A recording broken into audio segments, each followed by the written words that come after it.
না কিছু না। কিছু একটা তো হয়েছে, আমার কাছে বলেন।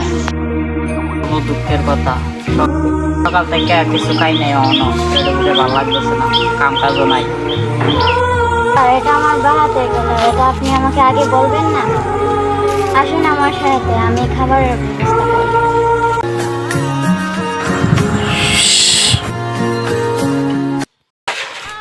বাহ, কতলা বাদাইছি রে।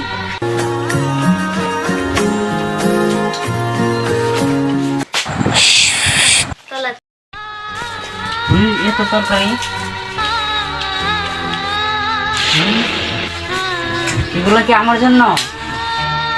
এইসব আপনার